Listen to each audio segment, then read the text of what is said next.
Your Excellencies, Ministers, members of the Congressional Delegation, distinguished officers, Premier McNeil, Mr. Mayor, ladies and gentlemen, colleagues and friends, my name is Peter Van Prague, and on behalf of everybody who has worked to put Halifax International Security Forum together for you, welcome to Halifax. Before I go any further, I am told that I have to say the following. Hashtag HISF 2014. In 2009, at a major international conference in Europe, Afghanistan was being discussed. A prominent European minister belittled the NATO effort, including Canada's role helping that country. Peter MacKay, then Minister of National Defence, was in the audience. His response, to create a venue in Canada where Canadian ideas and the ideas from other democratic countries, big or small, would come together to promote peace, sparked the creation of what has become known as the Halifax International Security Forum.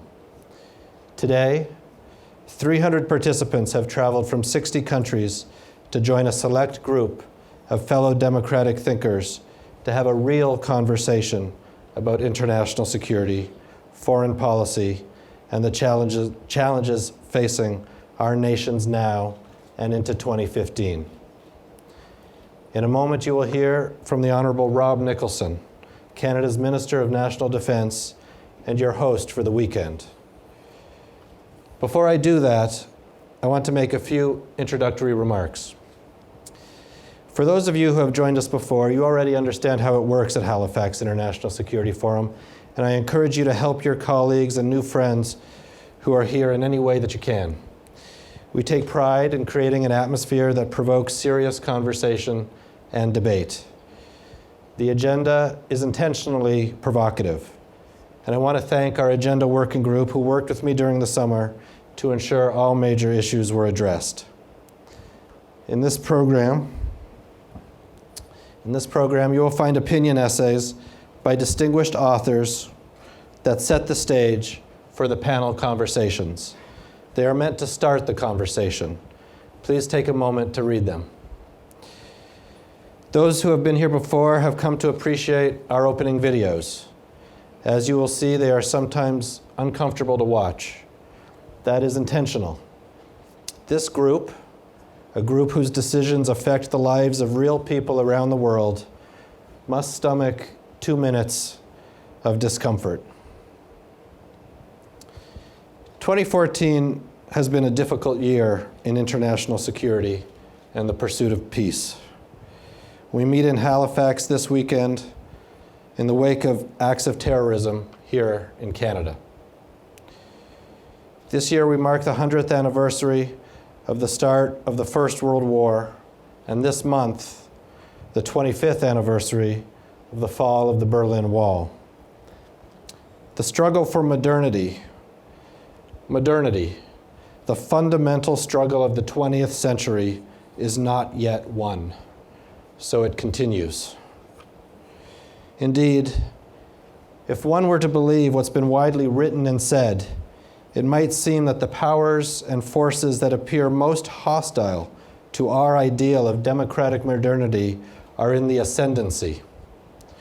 In their different ways, a rising China, a resurgent Russia, and Islamic extremism in all its manifestations are antithetical to the free and secure world that we, in this room and beyond, are striving for. In China, despite predictions that the economy is slowing down, its meteoric rise over the past 2+ decades has given people around the world a reason to believe that its model is and will continue to be a successful one. Russia, having seemed to be down and out not so long ago, manufactured a heist of its neighbor's territory and, lo and behold, gave its citizens a reason to believe that it is again a major player on the world stage. the Islamic State, Islamist extremism's newest success story as a fighting force in Syria and Iraq, despite its appalling tactics, has given a growing number of Sunni Muslims a reason to believe that they can grab the upper hand. Its successes to date inspired the October murder of 2 Canadian soldiers and a terrorist attack on Canada's National Parliament and War Memorial. Perhaps China and Russia and the Islamic State have successfully created a reason to believe because they've come up from such lows. They have created the impression that it is they who have the momentum. And yet, over time, China, Russia, and Islamic extremism are going to run up against their biggest obstacle, the challenge of modernity. The word modernity is a highly contested one. But to those who believe that modernity and justice go hand in hand, we should be clear about what we mean by it. MJ Akbar, my friend and our colleague here, reminds us that a modern society has 4 key components: freedom of faith, gender equality, economic equity, and democracy. Whether the leaders of China, Russia, and the Islamic State want to admit it or not, they know full well that their regimes are on borrowed time because at the end of the day, whenever that day is, their people are going to demand these requirements in full. To delay the inevitable and allow more time on their authoritarian clock, China and Russia have decided to pursue dangerous revisionist policies that feed off national pride and deeply held resentments about the Western world. In the first stages of Islamic State rule, it is generating terror to establish and extend its reign in much the same way that Lenin and Stalin in the Soviet Union and Mao in China did, with a view to consolidating power once the population was too terrified to resist. The picture can seem bleak, but we are not helpless. There are 3 things that modern forces on the outside can do to help safely bring about the inevitable empowerment of modernist forces on the inside, in those very countries that most concern us. First, start succeeding. Nothing succeeds like success, and as the modern economies recover and generate wealth, they will again expand the greatest power that they have, the magnetic power to attract. Signing the Trans-Pacific Partnership, leaving out China, and the Transatlantic Trade and Investment Partnership, leaving out Russia, will go a long way toward that end. Second, stop pretending. While tactical cooperation between virtually all nations is necessary at some time or another, strategic cooperation is a different matter altogether and can only be successful between nations who have a shared understanding of an end goal. And both China and Russia, because of the very nature of their current leadership and how it is chosen, will never share a modern society's understanding on any major strategic issue. For that reason, the G20 will remain limited in what it can accomplish, and the idea of a USA-China G2 will never become anything but an interesting idea. Without insulting any members of the G20, the modern economies and emerging democracies among that group might consider announcing enhanced cooperation on strategic issues without falling back on the all-too-comfortable G7. Third, and finally, we must meet. An alliance for democratic modernity that includes not only governments, but also influential individuals selected from modern democracies and modernists from academia, business, civil society, and journalism selected from countries still working toward a modern future should meet regularly to exchange ideas and experiences. Over time, it will become a group dedicated to maintaining the modern world and giving those currently left behind a true reason to believe. This forum, the Halifax International Security Forum, is an alliance for modernity. This forum brings together people on the front lines facing consequential local threats, writers who challenge and influence the world's thinking on security, and decision makers who make the tough choices. None of this would be possible without you, our participants. Thank you for making the trip. Senator McCain, you have been a steadfast supporter of this forum since it began in 2009. Thank you.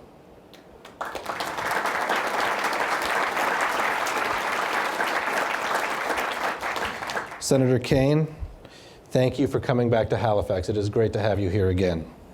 And thank you both for bringing your colleagues and your friends from Congress. Your participation at Halifax is vital. Bill McCaffrey, founder and CEO of Calgary-based Meg Energy, founded the Halifax Canada Club to ensure that industry's ideas for international security are included in the conversation here at Halifax. Thank you.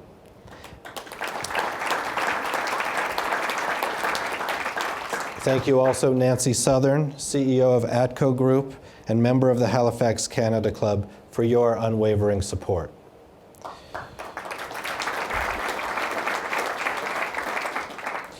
Thank you to the Government of Canada, the Department of National Defence, and the Atlantic Canada Opportunities Agency for its continued support. Thank you also to NATO and to Foreign Affairs Magazine, our media partner. New this year, I am very proud of the military leadership that made Halifax a priority. This year, we have 7 U.S. 4-star officers with us. That is 28 stars. Ladies and gentlemen, we have more stars than the Academy Awards. Finally, I want to thank members of our board of directors for their leadership and for being with us this weekend. Jonathan Weistub, Jonathan Tepperman, David Kramer, and General Counsel Dean Felk. Minister Nicholson, Minister McKay, Minister Baird, Minister Blaney, thank you for your leadership. Thank you also to General Lawson, Chief of the Canadian Defence Staff, and Commissioner Paulson, who leads the Royal Canadian Mounted Police. Last month's attacks in Ottawa tested Canada, and Canada demonstrated its strength and its resolve. Ladies and gentlemen, it is now my privilege to welcome to the podium the Honourable Rob Nicholson, Minister of National Defence of Canada, and your host for the weekend. Thank you, sir. Thank you very much, members of the Armed Forces, distinguished guests, good afternoon, and welcome to Halifax, home of Canada's Atlantic Fleet. I hope you'll enjoy your stay in this great city. This has been a very important part of Canada's history, and indeed the history of many other countries. I note the Royal Navy was docked here for about 2 centuries here, and it has played a vital role throughout the centuries, and it's been fundamental to Canadian development.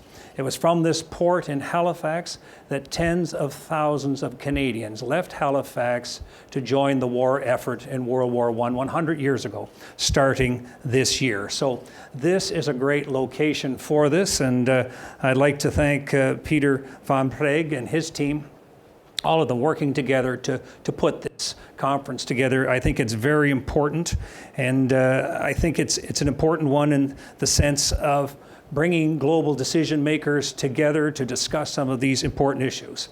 Ladies and gentlemen, this is the 6th Halifax International Security Forum, and as you know, they always work hard at this forum not only to feature issues widely accepted as being of pressing concern, but also to push the bar higher by drawing attention to emerging but often subjects that are under the radar. And if you just have a look back, at some of the topics that we have discussed over the past years that will confirm what I'm saying. At the 2013 HISF conference, they talked about the unstable and difficult path towards democracy in the Middle East, particularly in Syria. They talked about the future of terrorism and the growing need for the West to act decisively in response to regional conflicts so as to defend its interests, not just at home, but abroad. In retrospect, such considerations were highly pertinent to the international events over the past year. I mean, who would have guessed the situation that exists in the world today 12 months ago when we were here in Halifax? So, colleagues, as we look at the year ahead, can we foresee in terms of the challenges that we have? More than ever, uncertainty and change pervade the global environment. Structural shifts are occurring in the international system. Multiple centers of power are emerging as the status quo created by the West is increasingly called into question. Non-state actors are growing of significance, from extremist religious groups like ISIL, some with conventional military and aspirations of nationhood, to global corporations like Google and Facebook with unprecedented power over public information and opinion in the new age of big data. Meanwhile, the very definition of security is expanding as resource, environmental, and health concerns gain importance in the face of massive population growth, unbridled consumerism, and increased movement of people and goods. And the same computer-based technology that has rapidly accelerated globalization, creating unprecedented interconnectivity capability and opportunity, has also led to a proliferation of threat by leveling the playing field between us and our adversaries and making us more vulnerable to attack at any time in any area and from any quarter. This, in turn, has caused profound transformations in how we plan and certainly how we conduct military operations. Such complex and significant shifts in our collective operating environment demonstrate in the most compelling way possible the exceptional value of forward-looking, comprehensive awareness. Not only the possession of information, but also the profound experienced understanding that allows us to analyze the intricate connections between diverse trends and events. So I would therefore invite you to take full advantage of the unique opportunity we have over the next few days to delve together into areas of growing strategic importance. So don't shy away from being provocative, from challenging preconceived ideas, exploring new concerns, and advanced innovative solutions. But because we should not respond to external changes by retreating or turning inward. Such withdrawal, while sometimes more comfortable in the short term, will only impede our ability to recognize and respond to emerging threats by blinding our eyes to information that does not align with conventional perspectives. And it can also change societies for the worst by eroding those liberties which make them strong and resilient. I'm sure you're all aware of the attacks that took place on Canadian soil only a few weeks ago, in which Warrant Officer Patrice Vincent and Corporal Nathan Cirillo were murdered. These incidents shocked and saddened Canadians and our allies around the world. They have raised legitimate concerns with respect to homegrown terrorism in its connection to events and actors abroad. Certainly, we have been reviewing and are adjusting our security procedures accordingly. But we will not allow the cowardly actions of a few to change the fundamental nature of this country or the openness and civility that make Canada a great place in which to live and work. I'm proud to say that our Parliament reopened immediately after the attack in the heart of Ottawa. The Honor Guard at the National War Memorial, where Corporal Cirillo was shot, was reinstated within 2 days. And this year's remembrance celebrations at war memorials across this country were among the largest on record, with Canadians gathering to show their resolve and support for our men and women in uniform and everything that this country stands for. Colleagues, I believe that our handling of events like these speak to the value and appeal of our way of life. And while we must absolutely take precautions and be vigilant, we must also strike the appropriate balance between security and freedom by staying true to the democratic principles and welcoming tolerant nature of our society, which have been so fundamental to our progress and success over the generations. Again, I would encourage you to be open and candid, because these are not mere academic discussions. They are of tangible significance to us as defense and security leaders and experts in an increasingly volatile world. I hope you enjoy the weekend and, of course, your stay in Halifax. Thank you very much.